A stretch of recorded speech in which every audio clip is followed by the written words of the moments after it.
Hello everyone, welcome back on साया Saran classes. So students, आज हम डिस्कस करेंगे 12th क्लास के अकाउंट्स का चैप्टर नंबर 3 का next topic revaluation of assets and reassessment of liabilities. कि हमारी असेट्स की वैल्यू अगर कम या ज़्यादा हो जाती है, लायबिलिटीज़ हमारी बढ़ जाती है या कम हो जाती हैं, तो उसका बिजनेस के ऊपर क्या इफेक्ट पड़ता है। सो उसके लिए हम रिवैल्यूएशन अकाउंट तैयार करते हैं। ठीक है, करते हैं आज की क्लास स्टार्ट हमारी। देखते हैं रिवैल्यूएशन अकाउंट होता क्या है। अगर हमारी असेट्स की वैल्यू इंक्रीज हो जाए, increase in the value of assets, अगर लायबिलिटीज की वैल्यू डिक्रीज हो जाए, कम हो जाए, डिक्रीज इन लायबिलिटीज। देखो, एक असेट थी हमारे पास 1 लाख की, अब उसका प्राइस हो गया 125, तो वो हमारे लिए प्रॉफिट है। इसी तरीके से लायबिलिटीज हमें देनी थी 50,000 की, अब हमें उसको देने, सामने वाले को पैसे देने हैं 40,000 के, तो 40,000। सो क्या होगा, वो भी हमारे लिए फ़ायदा है कि अब हमें कम देने, तो ये आएंगे credit side of revaluation account. क्योंकि जितना भी हमारे पास इनकम होती है, फ़ायदा होता है, वो क्रेडिट साइड में डालते हैं क्योंकि वो हमारे लिए गेन होते हैं। इसी तरीके से अगर असेट की वैल्यू के अंदर डिक्रीजमेंट हो जाता है, डिक्रीज हो जाती है, देन हम उसको कर देंगे डेबिट साइड में, क्योंकि वो हमारे लिए खर्चा होगा, लॉस होगा। अगर लायबिलिटीज की वैल्यू बढ़ जाए, अब लायबिलिटीज देनी थी 50,000, अरे देनी पड़ेंगे हमें 60,000, तो वो हमारे लिए लॉस होगा। अगर लॉस होगा तो उसको हम डेबिट साइड दिखा देंगे रिवैल्यूएशन की। ठीक है, क्योंकि वो लॉस है। इसी तरीके से बात की जाए, अगर हमारे पास अनरिकॉर्डेड असेट है, अब उनको रिकॉर्ड कर देंगे तो वो हमारे लिए क्या हो जाएंगी, क्रेडिट, प्रॉफिट होगा, तो हम उनको क्रेडिट साइड दिखा देंगे। इसी तरीके से अनरिकॉर्डेड लायबिलिटीज है, अरे हमें तो किसी को 70,000 देने थे, लेकिन हमने तो उसका रिकॉर्डेड तो 50,000 का किया हुआ था। सो जितने भी 20,000 अनरिकॉर्डेड लायबिलिटी थी, वो हमें पे तो करनी पड़ेंगी ना, तो पे करनी पड़ेंगे, वो हमारे लिए लॉस होगा, इसलिए हम उसको डेबिट कर देंगे। ठीक है, अगर रिवैल्यूएशन अकाउंट का क्रेडिट बैलेंस ज़्यादा है, क्या है, क्रेडिट बैलेंस ज़्यादा है, क्रेडिट बैलेंस है, दैट मीन हमें प्रॉफिट है।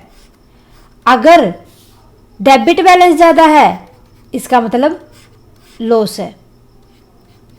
ओके, सो जितना भी जो यहाँ से हमें नेट लॉस या नेट प्रॉफिट मिलेगा, उसको हम ट्रांसफर कर देंगे ओल्ड पार्टनर्स की कैपिटल अकाउंट में और ओल्ड रेशियो के अंदर। ओके, अब देखो रिवैल्यूएशन अकाउंट किस तरीके से तैयार करेंगे। रिवैल्यूएशन अकाउंट, ये हमारे पास डेबिट साइड हो जाएगी, ये हमारे पास क्रेडिट साइड हो जाएगी। मैं थोड़ा रफली बना रही हूँ, आपको अच्छे से बनाना है। हमने क्या पढ़ा था कि अगर असेट की वैल्यू के अंदर इंक्रीमेंट होता है, increment, increase in assets, that's mean उसको क्रेडिट में लिख देंगे। अगर लायबिलिटीज की वैल्यू कम हो जाए, डिक्रीज इन लायबिलिटीज, तो उनको हम क्रेडिट साइड में डाल देंगे।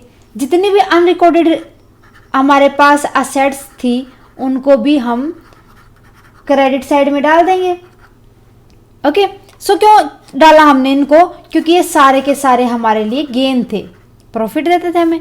अगर बात की जाए इसके अपोजिट, अगर हमारी असेट्स की वैल्यू में डिक्रीमेंट हो, डिक्रीज हो जाए, मीन्स वो हमारे लिए लॉस होगा, तो हम उसको डेबिट साइड में दिखा देंगे। अब लायबिलिटीज के केस में उल्टा, अगर लायबिलिटीज इंक्रीज हो जाए, हमारी बढ़ जाए, फिर हम उनको, क्यों वो हमारे लिए खर्चा बढ़ जाएगा, तो हम उनको दिखा देंगे कहाँ पर, डेबिट साइड में। इसी तरीके से अनरिकॉर्डेड लायबिलिटीज हो, तो वो भी हमारे लिए खर्चा बढ़ेगा, तो हम उनको दिखा देंगे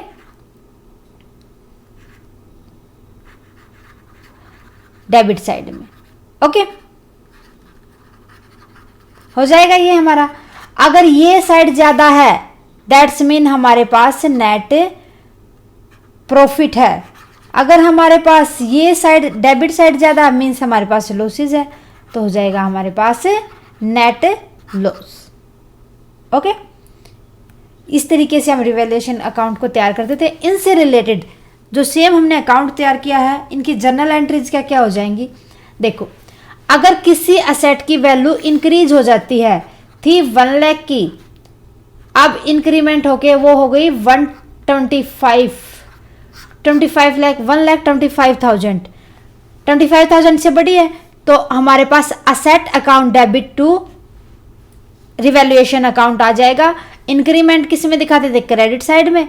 सो एंट्री हो जाएगी asset account debit to revaluation account, कितने के साथ? 25,000, क्योंकि 25,000 इंक्रीमेंट हुआ है। ओके, अब बात की जाए अगर असेट की वैल्यू कम हो जाए, असेट थी हमारी 1 लाख की, अब हो गई 90,000 की, दैट मीन 10%, 10,000 लॉस है, तो हम उसको लॉस में दिखा के मीन्स रिवैल्यूएशन अकाउंट के डेबिट में दिखा देंगे। Revaluation account debit to assets account. Okay, क्योंकि ये लॉस था, कितने का था?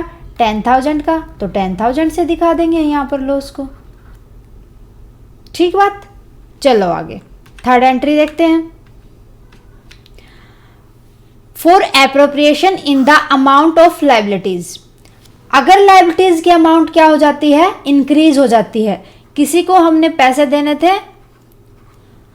50,000, बट अब हमें देना है उसको 60,000, दैट मीन हमारे लिए क्या है? ये लॉस है। पहले तो हमें 50 रुपये किसी को उधारी चुकानी थी, अब तो 60 चुकानी है, तो 10,000 का लॉस हो जाएगा। एंट्री हो जाएगी revaluation account debit to liability account with loss. कितने का लॉस है? 10,000 का लॉस है, तो 10,000 से उसकी एंट्री कर देंगे। अब बात करते हैं अगर हमारी लायबिलिटीज कम हो जाए, हमें देने थे किसी को 50,000, अब देने हैं हमने 40,000, सो ये 10,000 का जो था वो गेन होगा। केस में एंट्री हो जाएगी हमारी liability account debit to revaluation account, credit side में दिखा देंगे अब। सो कितने से हो जाएगी? ये भी 10,000 से, क्योंकि 10,000 का हमें गेन हुआ है। ओके, अगर हमारे पास अनरिकॉर्डेड असेट्स हैं, मान लो हमने असेट खरीदी थी 1 लाख की, 80,000 की असेट्स का हमने रिकॉर्डेड कर दिया था, 20,000 को हम रिकॉर्ड करना भूल गए थे। जिनको हमने रिकॉर्ड करना भूले थे 20,000 को, वो उनको रिकॉर्ड तो करेंगे, हमारे पास असेट तो आएगी, मीन्स वो गेन होगा कि हमने सोचा था हमारे पास तो 80,000 की असेट है, बट हमारे पास तो 1 लाख की असेट है, तो कितने से हो जाएगा वो? 20,000 से एंट्री हो जाएगी assets account debit to revaluation account, कितने से? 20,000 से। ठीक है। फॉर एन अनरिकॉर्डेड लायबिलिटीज, कि हमने किसी बंदे को 20,000 रुपीज देने थे, हम उसको भूल गए ना, हमने उसकी एंट्री की और हम उसको भूल गए कि हमने उसको पैसे देने हैं। थोड़े दिन के बाद उसने हमारे पास फ़ोन आया, भाई तुमने तो मेरे 20,000 पैसे देने थे। अरे वाह, ये तो हम तो भूल ही गए थे। तो क्या होगा? लॉस होगा। सो वो लॉस क्या कहलाएगा? किस में जाएगा लॉस? डेबिट साइड में जाएगा। Revaluation account debit to liabilities, कितने से? 20,000 से। ठीक है, कर देंगे एंट्री। अब देखो, अब हम निकालेंगे रिवैल्यूएशन अकाउंट से कि हमारे पास क्रेडिट साइड ज्यादा आई या डेबिट साइड ज्यादा आई। अगर क्रेडिट साइड ज्यादा है दैट्स मीन हमारे पास गेन है। देखते हैं उसकी एंट्री कैसे करेंगे। अगर क्रेडिट बैलेंस है मीन्स हमारे पास गेन है, दैट्स मीन हम क्या करेंगे? उसको डेबिट साइड में दिखा देंगे। तो revaluation account debit to old partners capital account, किन में बांट देंगे? जितने भी उस फर्म के अंदर ओल्ड पार्टनर्स थे उनमें। किस में? ओल्ड रेशियो के अंदर। मान लो गेन आया हमारे पास 20,000 का, पार्टनर्स थे हमारे 2, ओल्ड रेशियो थी उनकी 2:1, 2:1 थी, या लगा लो कि इक्वल बांट रहे थे वो 1:1, तो इसको हम क्या कर देंगे? इक्वली, 2 पार्टनर थे तो उनमें ए और बी दोनों में बांट देंगे ओल्ड रेशियो में। ठीक है, ये था गेन। अगर बात करें कि हमारे पास डेबिट साइड ज्यादा आई, डेबिट साइड मीन्स लॉस था, उसको भी तो बांटेंगे हम, लॉस को भी तो, लॉस को बांटेंगे। लॉस ओल्ड पार्टनर्स की कैपिटल अकाउंट के में डेबिट साइड जाएगा। एंट्री हो जाएगी old partners account capital account debit to revaluation account. जितने भी पार्टनर थे उनमें वो लॉस बट जाएगा। किस रेशियो में? जितने भी ओल्ड रेशियो थी उनकी उसमें, क्योंकि पुराने पार्टनर्स में ही बट रहा है तो वो उसी की ओल्ड रेशियो में ही बांटा जाएगा, ना कि न्यू रेशियो के अंदर।